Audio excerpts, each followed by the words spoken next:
Good evening everybody. तो आज हम लोग एक लंबे गैप के बाद फिर से मिल रहे हैं, लेकिन हम लोग कुछ काम की बातें करते हैं आज फिर से। 1 से 3 नंबर यानी 1 से 3 जो है क्वेश्चंस यहाँ पर आपको जो है मिलेंगे ज्योग्राफी में, यहाँ से जो मैं अभी बताने जा रहा हूँ। तो निश्चित तौर पे आपको जो आने वाला प्रीलिम्स एग्जाम है उसके लिए थोड़ा सा और स्पीड से आप लोग तैयारी करेंगे, लेकिन हम भी कुछ इंपॉर्टेंट बातें बता रहे हैं जहाँ 1 से 3 क्वेश्चन यहाँ से श्योर है मिलने। आप लोग इनको देखिए। तो जैसा हमने लिखा है यहाँ पर कि नदी और उद्गम की बात कर रहे हैं, उसके बाद सहायक नदियों की बात करेंगे और फिर हम लोग बात करेंगे किस पे कौन सी परियोजनाएं चल रही हैं। तो हम लोग जल्दी देखते हैं। देखिए, आप लोगों ने पहले ही देखा है कि हमने जो है पहले हिमालयी क्षेत्र की नदियों के बारे में बात करी थी। सिंधु सहायक नदियां, गंगा एवं सहायक नदियां, ब्रह्मपुत्र की भी कुछ नदियों की बात करी थी। कुछ छूट गया होगा तो देखेंगे आगे चल के। और यमुना की सहायक नदियों के बारे में चर्चा की थी। अब हम बेसिकली जो है मेनली हम प्रायद्वीपीय नदियों की बात करेंगे। जो हमारी प्रायद्वीपीय नदियां हैं उनके बारे में बात करेंगे और सीधा ऐसे उस तरह से बात करेंगे जहां से क्वेश्चन सीधे बनाए जाते हैं। तो हम लोग देखते हैं, एक सीधी सी बात यहाँ पर है कि नदी और उद्गम, कौन सी नदी कहाँ से निकली है? प्रायद्वीपीय नदी। प्रायद्वीपीय नदियों की बात आप जानते हैं जो है, उनको मैं थोड़ा सा रुक के बताता हूँ। पहले इसको थोड़ा देख लीजिए। जैसे नर्मदा नदी है, नर्मदा नदी के बारे में आपको बताया था, अमरकंटक, मैकाल पर्वत की अमरकंटक से निकलती है।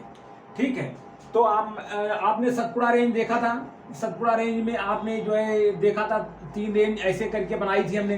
तो यहाँ जो मैकाल रेंज था, यहाँ से यहाँ अमरकंटक ऊपर की तरफ सोन नदी निकल गई थी और इधर से नर्मदा नदी निकल गई थी और नीचे से यहाँ पर जो है महानदी निकली थी। तो ऊपर की तरफ यही जो है ये मैकाल श्रेणी से ही, मैकाल सतपुड़ा रेंज का ही पार्ट है मैकाल पर्वत, वहां से इधर की तरफ नर्मदा निकली थी यानी मैकाल के अमरकंटक से, और ऊपर की तरफ जो है निकली थी आपकी सोन नदी, और नीचे की तरफ आपके और उसके अमरकंटक से नहीं, मतलब मैकाल श्रेणी के नीचे से ही सिहावा पहाड़ी बोलते हैं, वहां से महानदी निकली थी जो चली गई थी इधर उड़ीसा की तरफ। तो हम आते हैं, देखते हैं नर्मदा नदी कहाँ से निकली? अमरकंटक से निकली। अमरकंटक, मैकाल पर्वत। ताप्ती नदी, ये जानते हैं आप कि 2 ही नदियां हैं, नर्मदा और ताप्ती या तापी जिसे कहते हैं। ये 2 ही नदियां हैं, नर्मदा और तापी, जो पश्चिम की तरफ बहती हैं। एक और है माही, छोटी नदी और है, बाकी सारी की सारी नदियां पूरब की तरफ बहती हैं। ताप्ती नदी कहाँ से निकलती है? मुल्ताई है, मुल्ताई जगह है, कहाँ? बैतूल जिला, मध्य प्रदेश के बैतूल में मुल्ताई जगह है, वहां से निकलती है ताप्ती नदी। ताप्ती कहाँ से? मुल्ताई से। अब जो है, अब आते हैं हम लोग गोदावरी की बात करते हैं। गोदावरी को दक्षिण गंगा भी कहा जाता है, यानी दक्षिण भारत की यानी प्रायद्वीपीय भारत की गंगा के बाद सबसे बड़ी नदी है। कौन सी? गोदावरी। से वृद्ध गंगा या दक्षिण गंगा भी कहते हैं। कौन सी? वृद्ध गंगा, वृद्ध गंगा या दक्षिण गंगा कहते हैं इसे। क्या? दक्षिण गंगा भी कहते हैं। किसको? उसको, गोदावरी को। किस नदी को? गोदावरी को। तो गोदावरी निकलती कहाँ से? गोदावरी निकलती है त्र्यंबकेश्वर पहाड़ी है नासिक के पास, महाराष्ट्र में नासिक के पास त्र्यंबकेश्वर पहाड़ी है, वहां से निकलती है। कौन सी? गोदावरी नदी। ये प्रायद्वीपीय भारत की सबसे बड़ी नदी है, सबसे बड़ा इसका जो है नदी तंत्र यानी जल ग्रहण क्षेत्र भी है गोदावरी नदी। इसी को दक्षिण गंगा या वृद्ध गंगा कहते हैं, और ये नासिक के पास त्र्यंबकेश्वर पहाड़ी से निकलती है। फिर आते हैं कृष्णा। कृष्णा नदी निकलती है कहाँ से? महाबलेश्वर पहाड़ी, ये भी महाराष्ट्र से ही निकलती है, महाबलेश्वर के निकट से। महाबलेश्वर पहाड़ी जो है वहां से निकलती है कृष्णा नदी। ये भी बहुत इंपॉर्टेंट है। अभी हम उनका क्रम भी बताएंगे। एक तरफ आप पूरा वीडियो देखते जाइए, पूरी चीजें बताएंगे कहाँ से मतलब क्रम क्या है प्रायद्वीपीय नदियों का। अभी हम केवल कहाँ से निकलती है वो बता रहे हैं। अभी इसकी थोड़ा सा फिगर भी हम बनाएंगे। कृष्णा नदी निकलती है महाबलेश्वर महाराष्ट्र से। फिर कावेरी आती है नीचे, ब्रह्मगिरी पहाड़ी, याद रखिए ब्रह्मगिरी पहाड़ी कुर्ग, ये कर्नाटक में है जो जिला है, वहां से निकलती है। कुर्ग जिले से ये ब्रह्मगिरी पहाड़ी से निकलती है कावेरी। और ये जो कृष्णा आपने देखा महाबलेश्वर महाराष्ट्र से निकलती है, महाबलेश्वर पहाड़ी महाराष्ट्र, कावेरी निकलती है ब्रह्मगिरी पहाड़ी, और महानदी सिहावा पहाड़ी धमतरी जिला छत्तीसगढ़। यहाँ से ये जो मैकाल रेंज थी उसी में नीचे से, अमरकंटक से तो सोन और इधर नर्मदा निकलती थी, उसी के नीचे मैकाल से ही निकलती थी महानदी, जो कि आपकी जाती सिहावा पहाड़ी बोलते हैं यहाँ पे, यहीं से छत्तीसगढ़ में, और इधर से लेकर जाती थी उड़ीसा की तरफ। अब हम थोड़ा सा इसकी मैपिंग करते हैं, मैप बना देते हैं थोड़ा सा, तो फिर समझ में आएगी बात जो है। जैसे आप ये देख लीजिए, आप इसको नदियों का, नदियों के क्रम की थोड़ी सी बात कर लेते हैं हम लोग कि किस ढंग से जो है कहाँ से कहाँ कैसे क्या नदी निकली। तो इसको शॉर्ट में करते हैं। बहुत सारा वीडियो इसीलिए नहीं आ पाता है, आप लोगों को मैं बोलता हूँ कि थोड़ा तेज पढ़ें, क्योंकि बहुत सारी बातें वीडियो में क्लियर नहीं हो पाती हैं, क्योंकि शॉर्ट टाइम होता है। जैसे मान लीजिए आपका ये मैप हम थोड़ा सा बना दे रहे हैं इंडिया का, इस तरह से बना दे रहे हैं हम, इस तरह जल्दी जल्दी इस तरह अगर हम मैप बनाते हैं तो आप बहुत अच्छा नहीं बनाया, हंसिए नहीं, तो जो है ये मैप आप देख लीजिए, आपको अच्छे से पता है कि यहाँ से हमने मैकाल यहाँ बताया था पहाड़ी, सतपुड़ा रेंज का ही पार्ट है, ऊपर की तरफ सोन नदी निकल गई थी, यहाँ ऊपर अमरकंटक है, छोटा इसको और बड़ा बना देते हैं, मैकाल पहाड़ी अगर कह दें, अमरकंटक है, यहीं से नर्मदा नदी इधर की तरफ निकल गई थी, नर्मदा इधर निकल गई थी, खम्बात की खाड़ी में अरब सागर में गिरती है, ठीक है, ताप्ती यहाँ से निकली। अब देखिए यहाँ से सोन और यहीं से सिहावा पहाड़ी से जो है महानदी आप उड़ीसा होके निकल जाती है, यहाँ गिरती है, ठीक है। तो नर्मदा हो गई, ताप्ती हो गई, महानदी की बात, ये इतनी बात हमने पहले ही की थी। अब हम आते हैं मेन बात पर जो हम चर्चा कर रहे थे, त्र्यंबकेश्वर यहाँ कहीं है, यहाँ से गोदावरी जो है इस तरह से जो है अपना बहते हुए जहाँ जाती है, ये गोदावरी है सबसे बड़ी नदी दक्षिण की, जो पूरब में बंगाल की खाड़ी में गिरती है, सबसे बड़ी नदी है। कहाँ से निकलती है? महाराष्ट्र के त्र्यंबकेश्वर से, ठीक है। उसके बाद आपने कृष्णा पढ़ा, कृष्णा भी इधर से निकलती है, और ये भी जो है कहाँ से निकलती है? महाबलेश्वर, ये त्र्यंबकेश्वर और ये महाबलेश्वर, और उसके बाद आती है आपकी कावेरी नदी, जो कि निकलती है कहां से? कावेरी नदी आपको मतलब कुर्ग जिला से बताया था मैंने, ब्रह्मगिरी पहाड़ी से, ब्रह्मगिरी पहाड़ी, इसको बोलेंगे ब्रह्मगिरी। ये याद रखने की है, ये सारी बातें पूछी जाती कौन कहां से निकली है। सहायक नदियों की भी चर्चा करेंगे, लेकिन अभी हम कौन कहां से निकली है, ये मोटी मोटी बात आप यहां से देख लीजिए। उसके बाद में ये कहां से? गोदावरी हो गई त्र्यंबकेश्वर से, महाबलेश्वर से आपकी कृष्णा, कौन सी? कृष्णा, और कावेरी हो गई ब्रह्मगिरी।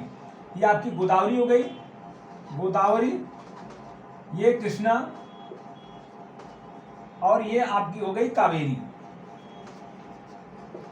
एक बहुत इंपॉर्टेंट चीज इसमें हम बताना चाह रहे हैं वो ये कि ये जो नदियां हैं इनका क्रम जब पूछता है ऊपर से नीचे की तरफ, तो आप इसको ध्यान दे लीजिए। जब इधर पश्चिम से ये पूरब से इधर जब निकलता है, ये जो ऊपर से नीचे की तरफ जो क्रम है नदियों का, तो आप इंडिया का मैप आप एज्यूम कर लीजिए अपने माइंड में इस तरह।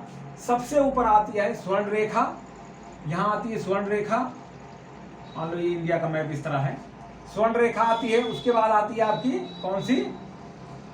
महानदी, स्वर्ण रेखा काफी ऊपर है, या सुवर्ण रेखा, कुछ भी कह लीजिए, महानदी, फिर आपकी गोदावरी, फिर आपकी कृष्णा आएगी, फिर पेनार नदी आती है, इसका क्रम याद कर लीजिएगा ऊपर से नीचे। फिर आती है कावेरी, और नीचे आती है फिर आपकी वैगई, ये केरल में सबसे आखिरी नदी वैगई। यहां से भी आप पकड़ सकते हैं, आईएएस में कई बार क्वेश्चन पूछे गए हैं, क्रम इस तरह पूछा गया है। तो आप इतना स्वर्ण रेखा, महानदी, गोदावरी, कृष्णा, पेन्नार, कावेरी और वैगई सबसे लास्ट में। ये इसमें कहीं से भी अगर आप ध्यान से करेंगे तो याद रहेगा, आपको पकड़ में आ जाएगा, ठीक है। अब हम सहायक नदियों की चर्चा हम थोड़ा सा कर लेते हैं, कौन किसकी सहायक नदी है। तो थोड़ा हम इसको अभी जो है मिटा करके बनाते हैं। तो हम लोग सबसे पहले गोदावरी नदी की जो सहायक नदियां हैं उनके बारे में जान लेते हैं। तो बहुत सारा ये आप में मैप में बड़ा घबराहट सी वाली बात लिखी हुई है, लेकिन डरने की जरूरत नहीं, याद करना है, कई बार देखेंगे तो याद हो जाएगा। फिर क्वेश्चन आप करेंगे तो ध्यान रहेगा, और डिफ्रेंशिएट करके पढ़ेंगे। जैसे गोदावरी की देखेंगे, फिर कृष्णा की देखेंगे, कावेरी की देखेंगे, महानदी की देखेंगे, तो बार बार देखते रहेंगे तो याद हो जाएगा। तो मैं इसको बनाया हूँ, अभी इसको देख लेते हैं जल्दी। गोदावरी की सहायक नदियों के बारे में चर्चा करते हैं, ठीक है। गोदावरी की सहायक, ये मेन आपकी गोदावरी यहाँ से स्टार्ट हो रही और इस तरह से जाके ये मेन आपकी गोदावरी का मेन फ्लो है। अब इसमें कौन कौन सी नदी आके मिल रही, वही उसकी सहायक नदियां होती हैं। जैसे गोदावरी की सहायक नदियों में यहाँ नीचे से स्टार्ट करें, मंजरा या मंजीरा भी कहते हैं इसको, मंजरा या मंजीरा यहाँ मंजरा। और उसके बाद ये गोदावरी है दुधना, पूर्णा, प्राणहिता, पेनगंगा, वर्धा, वेनगंगा, इंद्रावती, सबरी, सेलूरी, ये सारी नदियां जो है आपकी हो जाएंगी गोदावरी की सहायक नदियां। इनको याद करना है कैसे, मंजरा या मंजीरा, गोदावरी, दूधना, पूर्णा, प्राणहिता, वेनगंगा, वर्धा, वेनगंगा, इंद्रावती, सबरी, सेलूरी, ये आपकी हो गई गोदावरी की सहायक नदियां। अब देखिए मंजीरा या मंजरा नदी जो है इसी पे है निजाम सागर, निजाम सागर बांध बना हुआ है वो इसी पे है। मंजरा या मंजीरा नदी जो भी आप कह लीजिए, कहीं कहीं मंजरा लिखा रहता है, कहीं मंजीरा। निजाम सागर बांध हमने यहाँ पे ऐसे बना दिया है, ये देखिए यहाँ पर, तो ये मंजीरा नदी पर है। उसके बाद आपका दूधना, पूर्णा, प्राणहिता, वेनगंगा, वर्धा, वेनगंगा, इंद्रावती, आप इसको चाहे क्रम से लिख लीजिए, चाहे ऐसे बना के दिमाग में, या कोई आपसे कोड बनता हो तो बना लीजिए, याद कर लीजिए। इसी तरह सबरी और सेलूरी दो इसकी सहायक नदियां हैं। इसी सेलूरी नदी पर वल्ली मेला जलाशय है, वल्ली मेला जलागार या जलाशय, याद रखिए कहां पर है, किस नदी पर, यह भी पूछा जाता है। तो गोदावरी की सहायक नदियां हैं, इसमें दो क्वेश्चन और मिल रहे हैं, एक मंजीरा नदी पर निजाम सागर बांध, दूसरा सेलूरी पर जो है वल्ली मेला जलाशय कहाँ है, सेलूरी नदी पर। सेलूरी किसकी है, गोदावरी की सहायक नदी, तो सेलूरी नाम से भी आ सकता है और गोदावरी नाम से भी आ सकता है, तो इतना याद कर लीजिए आप लोग। अब हम थोड़ा सा देख लेते हैं कृष्णा नदी की जो सहायक नदियां, कृष्णा नदी की सहायक नदियां हम लोग जल्दी से देख लेते हैं।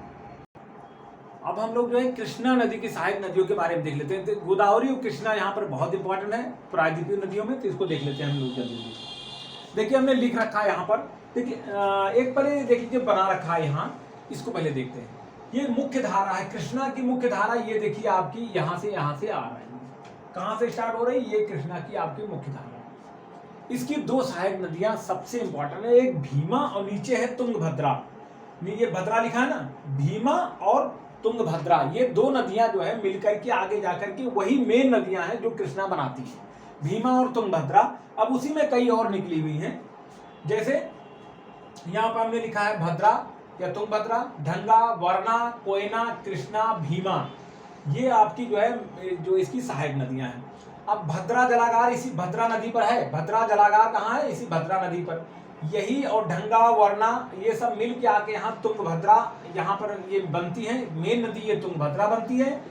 इधर से भीमा और ये पूरी सिस्टम मिला के, ये पूरा सिस्टम मिला के तुंगभद्रा होता है, ये पूरा सिस्टम मिला के आपका कौन सा है, भीमा। तो भीमा और तुंगभद्रा मिला के मेन नदी है जो कृष्णा बनती है। तो तुंगभद्रा में यहाँ पर तुंगभद्रा जहाँ पर स्टार्ट होता है, जहाँ ये सब मिलती है, यहाँ पर तुंगभद्रा जलागार भी है, यहाँ भद्रा है, इसे भद्रा जलागार यहाँ पर, और यहाँ पर आके जब तुंगभद्रा बन जाती है तो यहाँ तुंगभद्रा जलागार। तो कौन कौन सी सहायक नदियां हैं इसकी कृष्णा की, घाट प्रभा, माल प्रभा, मूसी, दूध गंगा, पंचगंगा, भीमा, कोयना, वर्णा, ढंगा और भद्रा, ये सारी आपकी सहायक नदियां। भीमा और तुंगभद्रा तो मेन बन के कृष्णा बनती है, बाकी और सहायक छोटी छोटी नदियां जिनका यहाँ पे मैपिंग नहीं हो सकती, घाट प्रभा, माल प्रभा, मूसी, दूध गंगा, पंचगंगा, अब वर्णा, कोयना, ये जो है आप याद रखिएगा। तो यहीं पर अगर लिख लिया जाए, इसको छठा लिख लिया जाए वर्णा और सातवां लिख लिया जाए कोयना, तो ज्यादा अच्छा रहेगा। अब इतना अगर याद रखा है आपने, और भीमा और तुंगभद्रा तो मेन है ही, तो ये इतनी बातें जो है आपको हो गई कृष्णा नदी के बारे में, कृष्णा नदी और कृष्णा और उसकी सहायक नदियों के बारे में। अब थोड़ा सा हम उसकी कावेरी को हम बनाएंगे नहीं तो लिख देंगे, अब कावेरी के बारे में स्टार्ट हम लोग जो है करते हैं। ठीक, अब हम लोग जो है कावेरी नदी के बारे में और महानदी की सहायक नदियों के बारे में देख लेते हैं। जैसे कावेरी नदी अभी आपने बताया था आपको, जो कुर्ग जिला है जहाँ पर कर्नाटक का, वहाँ जो है ब्रह्मगिरी पहाड़ियों से निकलती है। कहाँ से, ब्रह्मगिरी पहाड़ियों से। तो उसकी ये देखिए कावेरी, अच्छा इसी कावेरी नदी पर आप जानते हैं कहाँ कहाँ से बहुत जल विवाद भी था, कहाँ, कर्नाटक और तमिलनाडु, केरल के बीच तीनों जगह बहती है, तीनों स्टेट से होकर बहती है। तो इसी के बीच कावेरी जल विवाद बहुत दिनों तक आप लोग न्यूज़पेपर पढ़ते रहे होंगे तो अच्छे से पता होगा। तो ये कावेरी नदी है, इसी पर जो है हमारा शिव समुद्रम जलप्रपात है। शिव समुद्रम जलप्रपात कहाँ है, सबसे बड़ा आयतन की दृष्टि से सबसे बड़ा जलप्रपात है आपका शिव समुद्रम, इसी कावेरी नदी पर है। और इसी का यहीं से जो है वो आसपास के जो प्लांट्स हैं, जो उद्योग हैं, वहाँ पर जो है इसी जलप्रपात से बिजली की सप्लाई होती है। कर्नाटक में आपको जब कोई नाम ऐसा है कि आपको लगे, जैसे कोलार खान है, सोने की खान है कोलार, कहाँ पर है, कर्नाटक में है, कुर्ग के आसपास ही है। तो वहाँ पर अगर पावर सप्लाई की बात आए तो किससे होती है, तो जो है शिव समुद्रम जलप्रपात से होती है। कई बार नदी का नाम पूछे तो आप पूछिए कावेरी नदी के नाम, कावेरी पर होती है। तो कावेरी नदी जो है ये बहुत इंपॉर्टेंट है, साउथ की नदी जो कर्नाटक, तमिलनाडु, केरल के बीच में है। तो ये ब्रह्मगिरी पहाड़ियों से निकल, पश्चिमी घाट की ब्रह्मगिरी पहाड़ियों से निकल करके बंगाल की खाड़ी में जाकर गिरती है। तो इसकी सहायक नदी है Amaravati, Bhavani, Hemavati, Kabini. Normally ladies type नाम है सारे, याद कर लीजिए अच्छे समझ में जो है। अमरावती, भवानी, हेमवती, काबिनी, ये जो है कावेरी की सहायक नदियाँ। महानदी आपने सिहावा पहाड़ी छत्तीसगढ़ आपने देखा ही है, जो मैकाल रेंज में, मैकाल रेंज की जो सिहावा पहाड़ी है, मैकाल पर्वत श्रेणी उसी में से निकलती है, जो छत्तीसगढ़ उड़ीसा में बहती है। उसकी ये शिवनाथ, हसदेव, ईब और तेल, ये कई बार पूछा गया है। तेल नदी बहुत ज़्यादा पूछी गई है, किसकी सहायक नदी है? महानदी की सहायक नदी है। ज़्यादातर इसी तेल के बारे में ये पूछा गया है, तेल महानदी की सहायक नदियाँ है। तो हम लोगों ने सहायक नदियों के बारे, इसी तरह हम लोग आगे चल के देखेंगे कि किस नदी पर कौन से जो अपने प्रोजेक्ट लगाए गए, जैसे दामोदर घाटी परियोजना है, और कौन से जलाशय हैं, कौन से जलप्रपात हैं, इन चीज़ों को लेकर के आगे बहुत अच्छे से हम लोग इसको देखेंगे। तो अभी ये वीडियो बहुत लंबा हो जाएगा, तो आप लोग तेज़ी से अपना कोर्स को कवर करते रहिए। बहुत जल्दी हम जीएस का कॉम्प्रिहेंसिव, जो करंट अफेयर्स का, करंट जीएस की बात नहीं कर रहा हूँ, करंट अफेयर्स का हम बहुत कॉम्प्रिहेंसिव 6 मंथ का एक साथ 1 या 2 वीडियो में ही पूरा का पूरा देने जा रहे हैं बहुत जल्दी। विदिन मुझे लगता है कि 1 वीक, 1 सप्ताह के अंदर हम आप लोगों को करंट अफेयर्स का पूरा जो एक साथ 6 महीने का दे देंगे। अप टू 25 मार्च तक का हम पूरा मटेरियल दे देंगे, अक्टूबर से मार्च तक का दे देंगे हम। उसके बाद में मार्च से लेकर के अप्रैल और मई 2 महीने का बाद में बना देंगे, जब एग्जाम आएगा उससे ठीक 1 सप्ताह या 10 दिन पहले। तो 6 महीने का बहुत जल्दी हम करंट अफेयर्स भी देने जा रहे हैं। तो आप लोग इतना पढ़िए और जो है वीडियो देखिए और आगे भी अपना पढ़ाई जारी रखिए। Thank you very much.